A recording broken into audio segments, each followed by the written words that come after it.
Now, in a lot of these Democrat, ran cities, they are trying to do these reparations commissions. And if you look at what happened in California, it's still the same thing. It's a waste of time. And I'm so glad that FBA brothers and sisters are really calling this out. And in New York, you had a great FBA sister that went up there and just told them about themselves, told them what they're doing is a waste of time. And you're going to listen to how they're trying to crowbar immigrants into this, which ain't no immigrant went through slavery with our ancestors. Let's go ahead and check this out. To the commission, you were set up to fail. Other commissions had executive directors, staff, research, and legal teams, and this one, you weren't even allowed to speak to each other before being sworn in. Does that include relatives, or is that a conflict? Anyway, if you know the law, you know that this bill and this commission is a time-wasting, heel-spinning joke. More democratic symbolism over substance. Why pass a blatantly illegal, unconstitutional bill, then use taxpayer funds for a commission? Commissioners may not be getting paid, but other staff and researchers are. Race-based compensation will never become law. And this isn't just a valid point, it's constitutional law. And as we have seen with the overturning of DEI and affirmative action, labeling it African descent doesn't change its race-based nature. Legislators can pass bills, but that doesn't mean they'll survive legal scrutiny. Legal scrutiny like Ed Blum, who is laser focused on knocking this bill down. The Freedmen Project went to legislators and told them that they got it wrong. They told them they wanted it amended. They told them to repeal the existing bill currently signed into law. The Freedmen came in hand with a constitutional bill with the recipients based on our legal status as freedmen. They went around to different legislators and the Assembly and State Senate. They talked to them, they sat with them, they sent letters and phone calls, but due to what I can only assume is the inability of legislators to see themselves benefiting from this legal bill, we faced what we always face in this country, except this time it's from skinfolk, proving in action that they aren't the kinfolk of the FBA freedmen. How telling is it that we're getting the same treatment as we have with other legislators who don't share our skin? How does this free us? I guess the legislators would be unqualified to tell us, or they are purposely sabotaging our reparations because they do not have a bill that's worth a hill of beans. So there may be only 44 million of us, but we are 44 million who are used to fighting. And I don't mean to sound pejorative, but we are 44 million who don't run from a fight. Foundational Black American impact and influence, our presence over power is so effective in fighting that people immigrate here from all over the world to benefit from the fruits of and the gains of the civil rights that we fought and died for. Since this bill is already deader than a doornail, I come to speak before my neighbors. I come to serve you notice that when this bill dies, we, the FBA freedmen, will remain standing and fighting as we have for centuries on this land drenched in our blood. And in closing, include in your report that this bill is unconstitutional and illegal and isn't worth the paper it's written on, and you know it. Have a good day. Thank you, Brooke. We appreciate your testimony. Ooh, boy, she cooked. I have to give her a hand clap on that. Oh, man, did she cook.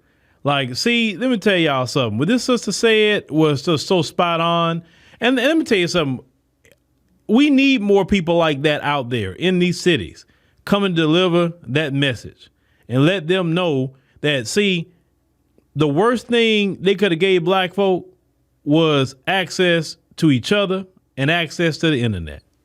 Because, see, what they're not used of is now we like to read. We like to research.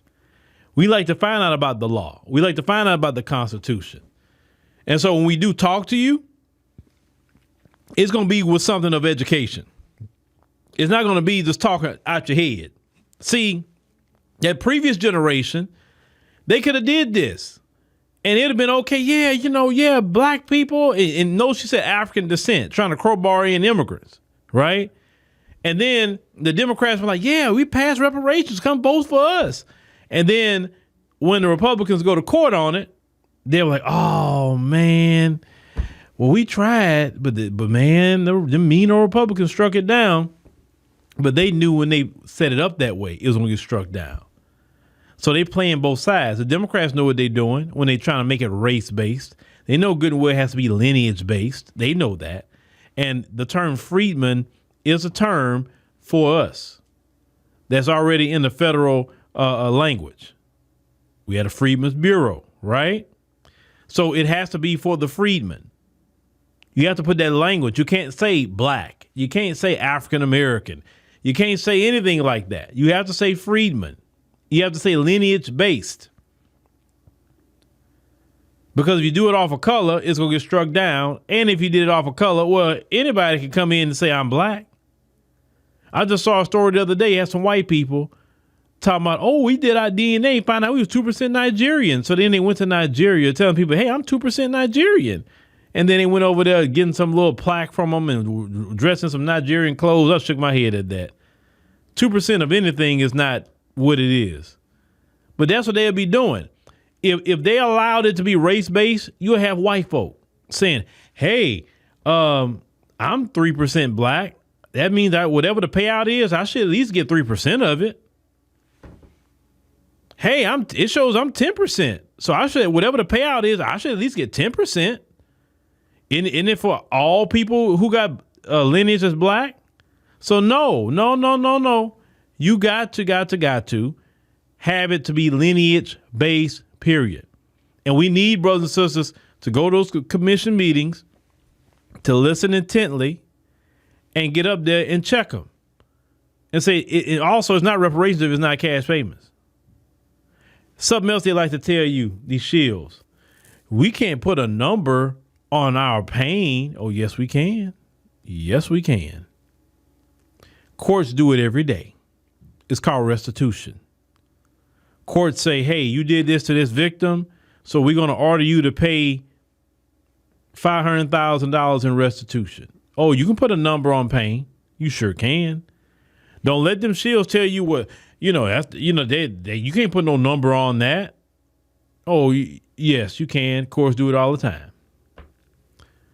You got to cut off all the arguments when they try to bring it up to you, right? But we have to stand on business for reparations. Now, some of you say, y'all never going to get it. Well, you know what? They also said we'd never come off the plantation. They also said we'd never get out of Jim Crow. They also said we'll never do the things that we have done today and the things we continue to do. That's why I told you every day you're making black history. Every day. It's not just February you're making, you celebrate black history. Every day we're living, we're making black history. So we're going to get reparations. I'm telling you, we will get reparations. All we got to do is keep standing on it. And listen, at one point in time, reparations was a conversation nobody was discussing. Then reparations started online. Now reparations went to the mainstream media. Now reparations being discussed in city council meetings, being discussed even in Congress and different things like that. Even if they talk about a study, when we're going to always stand against that, you still talking about reparations. And let me tell you something. You call those things that be not as though they were. And the more and more we keep talking about, oh, no, we're going to get reparations in the form of cash payments. We're not taking nothing less. Reparations in the form of cash payments. And you keep saying it, and keep fighting for it. Oh, we're going to get it. And every person that doubted us, they were like, man, I didn't think they was going to get that. They actually got it. Because when we focus our attention on something, and see, delineation has helped us to focus our attention on reparations. See, before we weren't delineating, we didn't have our proper focus on what we needed to do as FBA people in America. So keep fighting for reparations. Keep speaking up. Keep pressing the Democrats. Press them, because they got our votes for 60 years. They want our votes again. They want it. So, hey, what you going to give me for it? If you're not going to give me reparations in the form of cash payments, then leave me alone. I'm cool. I got a nice couch I can sit on. Bottom line. But we got to continue to stand on business. And the beautiful thing about what this sister was doing, she didn't represent no group that can be compromised. See, this is a decentralized movement, and decentralized movements are the best movements in the planet. When you're moving on a code and have no leader, And they can't do what you call strike the shepherd and the sheep will flee. Can't do that. There's no shepherd to strike. Everybody is the shepherd.